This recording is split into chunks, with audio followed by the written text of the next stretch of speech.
Assalamualaikum warahmatullahi wabarakatuh. Halo Sobat Setia Fakta Kehidupan. Tidak lupa kami sampaikan salam sehat, salam sejahtera, semoga tercurah segala bentuk kebaikan dan juga kita semua dalam lindungannya. Seperti biasa, kita akan berbagi kisah dari yang unik, menarik, sampai bikin nangis. Mari kita simak kisahnya.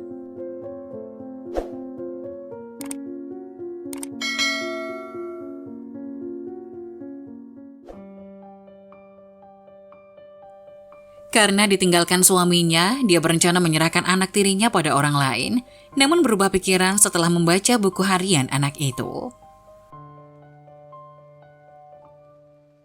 Seseorang akan selalu tersentuh oleh sekilas perasaan pada saat itu. Ia akan menjaga perasaan yang sesungguhnya dari dalam lubuk hatinya. Dan apakah Anda juga memiliki perasaan yang sama seperti itu?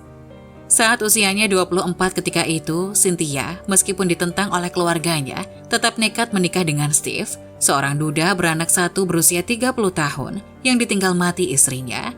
Steve adalah seorang pria biasa, punya pekerjaan yang cukup untuk menghidupi keluarganya.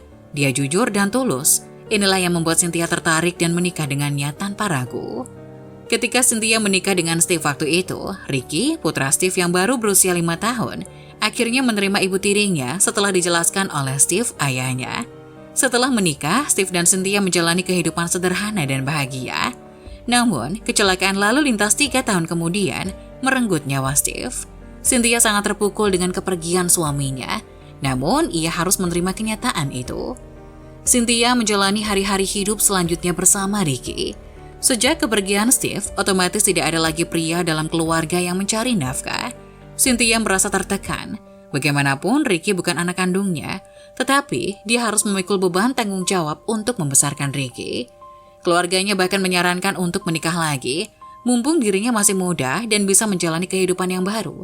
Mereka meyakinkan Cynthia dengan mengatakan bahwa tidak akan ada yang mencelanya meski dia menyerahkan Ricky pada kakek neneknya di kampung, apalagi Ricky bukan anak kandungnya. Namun Cynthia selalu merasa tak tega. Dia berpikir nasib Ricky kemungkinan besar akan berubah begitu diserahkan ke kakek neneknya di kampung. Bagaimanapun, kondisi desa tidak dapat dibandingkan dengan kota. Apalagi kakek nenek Ricky juga sudah tua, sama sekali tidak mampu mengurus Steve dengan baik. Setahun setelah kematian suaminya, Cynthia dikenalkan dengan seorang pria. Pria itu belum menikah dan sangat baik dalam semua aspek. Dia tertarik pada Cynthia dan ingin menikahinya. Sementara, Cynthia sendiri juga memiliki kesan yang baik padanya. Tapi pria itu keberatan jika Cynthia membawa Ricky anak tirinya. Saat Cynthia sedang dilema, ibunya mengatakan bahwa dia sudah menemukan satu keluarga yang bersedia mengadopsi Ricky. Keluarga itu adalah kerabat jauh dari keluarga Cynthia dan cukup berada di daerah perkotaan. Kebetulan keluarga itu tidak punya anak.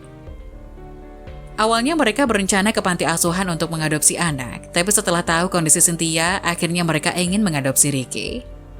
Mendengar kabar itu, Cynthia tiba-tiba merasa sangat gembira, sekaligus merasa sangat bersalah pada Ricky. Namun akhirnya Cynthia memutuskan hidup untuk dirinya dan memulai hidup baru. Tapi dia tidak tahu bagaimana membicarakan hal itu pada Ricky yang baru 9 tahun. Cynthia tidak menyangka Ricky justru berkata dulu padanya, "Ma, aku tahu Mama punya seseorang yang disukai. Mama tidak perlu pikirkan aku, menikahlah dengannya. Mama titipkan saja aku ke rumah kakek nenek atau keluarga lain. Aku sudah dewasa dan bisa mengurus diriku dengan baik dimanapun aku berada." Perasaan Cynthia campur aduk, tidak menentu mendengar kata-kata Ricky. Ia merasa gembira sekaligus sedih dan memeluk Ricky sambil menangis.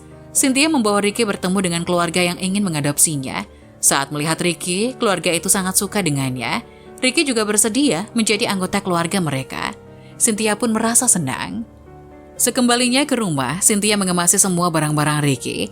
Saat sedang merapikan barang-barang Ricky, tanpa sengaja Cynthia melihat buku catatan Ricky. Karena ingin tahu, Cynthia membuka catatan itu dan melihat buku harian yang ditulis oleh Ricky. Dalam buku harian tampak sebaris tulisan Ricky, "Sekarang Mama sudah punya seseorang pria yang menyukainya dan akan segera menikah. Aku sendiri juga sangat bahagia untuknya. Sebelum Papa pergi, ia pernah bercerita bahwa demi menikah dengan Papa, Mama telah rela melukai perasaan keluarganya. Papa memintaku untuk melindungi Mama dan harus berbakti kepadanya saat dewasa nanti. Tapi sekarang tampaknya aku tidak bisa melakukannya untuk sementara waktu, karena aku harus meninggalkan Mama untuk tinggal di rumah orang lain. Tapi papa jangan khawatir, meskipun aku tidak bisa selalu berada di sisi mama, aku pasti akan berbakti kepadanya kelak setelah dewasa. Jika pria yang menikahinya itu menyakiti mama, aku pasti akan pulang dan membuat perhitungan dengannya. Saat membaca buku harian Ricky, air mata Cynthia pun menetes dan membasahi buku. Dia selalu berpikir Ricky hanya akan menjadi beban, tapi dia tidak menyangka anak itu ternyata sangat sayang padanya. Saat itu juga dia mengambil ponselnya dan berkata, "Halo, maaf, saya pikir kita tidak bisa menikah." "Kenapa? Bukankah masalah anak itu sudah beres?" tanya si pria di ujung telepon. "Karena pria yang akan menikahiku harusnya bisa menerima anakku," tegas Cynthia sambil menutup ponselnya. Kemudian Cynthia meletakkan kembali barang-barang Ricky, dan detik itu juga ia memutuskan tidak akan berpisah lagi dengan Ricky, anak tirinya. Nah, bagaimana menurut kalian? Jangan lupa tulis pendapat kalian di kolom komentar ya. Wassalamualaikum warahmatullahi wabarakatuh.